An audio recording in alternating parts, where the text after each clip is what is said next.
मेरी पहले से ही 3 बेटियां हैं और मैं अब और बच्चे पैदा करने की हालत में बिल्कुल भी नहीं हूँ। लेकिन ये है कि मान ही नहीं रहे। इनका कहना है कि जब तक लड़का पैदा नहीं होगा तब तक ये बच्चे पैदा करते रहेंगे। अब आप ही इन्हें समझाइए मैम प्लीज़।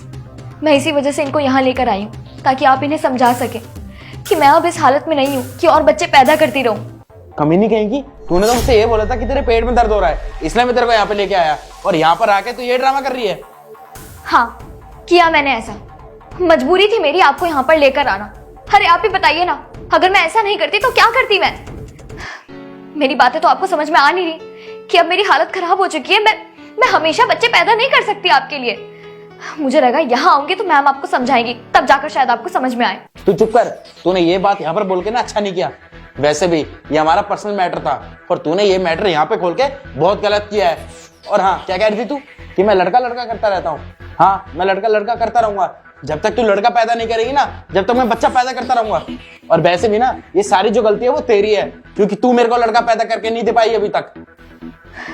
ये कैसी बातें कर रहे हैं आप? ये मेरे हाथ में नहीं है कि मैं लड़का पैदा करूं या लड़की। ये तो किस्मत का खेल होता है। मैम आप तो बहुत ही ज्यादा पढ़ी लिखी है ना, समझदार है, प्लीज इन्हें कुछ तो समझाइए। देखिए आप दोनों शांत हो जाइए, प्लीज लड़िए मत। और एक बात आप बताइए मुझे, जब आपकी वाइफ को बच्चे नहीं चाहिए तो आप क्यों बच्चे कर रहे हैं? और मुझे तो ये बात आपकी समझ नहीं आ रही है। आपको पता है इस तरीके से अपनी वाइफ को फोर्स करना ना इल्लीगल है। आप उसे इस तरीके से फोर्स नहीं कर सकते बच्चे पैदा करने के लिए। देखिए डॉक्टर साहिबा, मैं आपकी ना बहुत ज्यादा इज्जत करता हूँ, तो आपके लिए बेहतर यही होगा कि आप हम दोनों के पर्सनल मैटर में ना ही पड़े। और हाँ, ये सारी गलती इसी की है क्योंकि ये लड़का पैदा नहीं कर पा रही है। मेरे को लड़का चाहिए और ये मेरी मर्जी है, मैं जितने चाहूं उतने बच्चे पैदा करवाऊंगा इससे। और इस चीज के लिए ना मुझे कोई रोक नहीं सकता है। और वैसे भी ना मेरे को कोई बच्चा पैदा करने का शौक नहीं है। ये बस मेरे को एक लड़का दे दे, उसके बाद मैं बच्चा पैदा करना बंद कर दूंगा। मिस्टर धर्मेंद्र, आपको समझ में क्यों नहीं आ रहा है? ये आपकी वाइफ के हाथ में नहीं है, बेटा हो या बेटी, ना ही ये आपके हाथ में है। ये सिर्फ किस्मत का खेल है। अरे आपको तो अपनी वाइफ को समझना चाहिए, उसे सपोर्ट करना चाहिए। और आप जिस तरीके से उसका बिहेव कर रहे हैं ना, उस तरीके से आप उसकी नजरों में गिर रहे हैं। तू क्या सुन रही है यहाँ पर? चल यहाँ से, घर चल। अरे सर एक मिनट आप मेरी बात तो सुनिए प्लीज। आप बैठिए, मैं आपको समझाती हूँ। बैठिए प्लीज।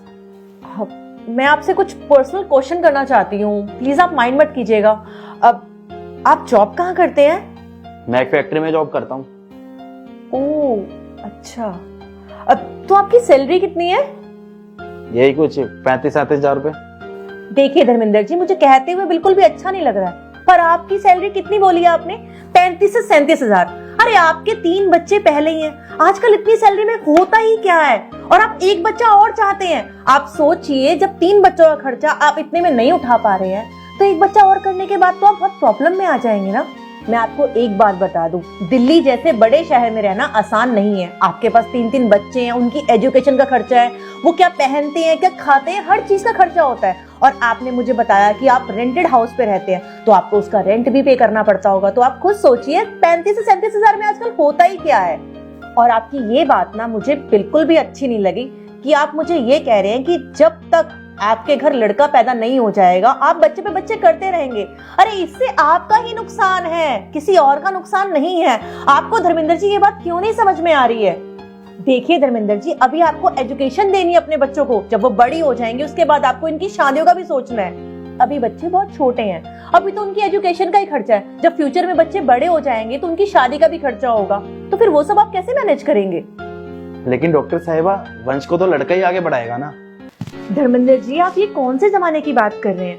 अरे आजकल तो बेटियां कंधे से कंधा मिला के चलती हैं। अरे पढ़ती लिखती है, माँ बाप का नाम रोशन करती है। अब आप मुझे ही देख लीजिए, मैं भी तो किसी की बेटी ही हूँ ना, और मैं भी आज डॉक्टर हूँ। और आज अपनी वाइफ को आप एक लेडीज डॉक्टर के पास ही क्यों लेकर आए? क्योंकि आपको पता है कि उनको लेडीज डॉक्टर की नीड है। तो आप कैसे बोल सकते हैं कि बेटियां बाप पर बोझ होती हैं या बेटा होना ही जरूरी है? अरे ये हमारे समाज की गंदी सोच है जो लोगों की चेंज ही नहीं हो रही है। अरे बेटियां बहुत कुछ कर सकती हैं। अरे बेटियां तो पायलट बन चुकी हैं, प्लेन उड़ा रही हैं। तो घर चलाना कौन सी मुश्किल की बात है? अरे आपकी 3-3 बेटियां हैं, एक दिन वो आपका नाम रोशन करेंगी, आप देखना।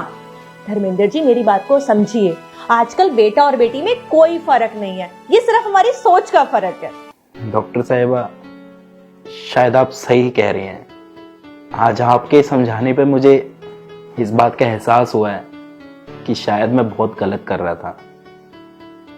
मैं ये सब करके अपनी वाइफ की हेल्थ के साथ खिलवाड़ी कर रहा था और अपने बच्चों का भी फ्यूचर खराब कर रहा था।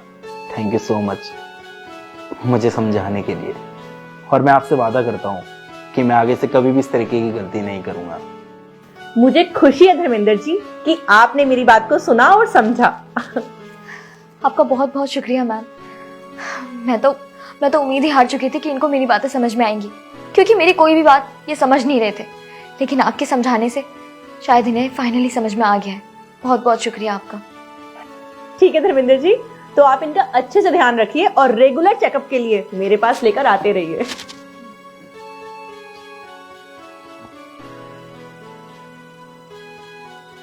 तो धर्मेंद्र जी को तो मेरी बात समझ में आ गई। उम्मीद करती हूँ आपको भी मेरी बात बहुत अच्छे से समझ में आ गई होगी। मैं आपसे यही उम्मीद करती हूँ कि आप सब अपने बच्चों का, अपनी वाइफ का बहुत अच्छे से ध्यान रखें और ये बेटा बेटी में कोई फर्क नहीं होता, इसे समझें।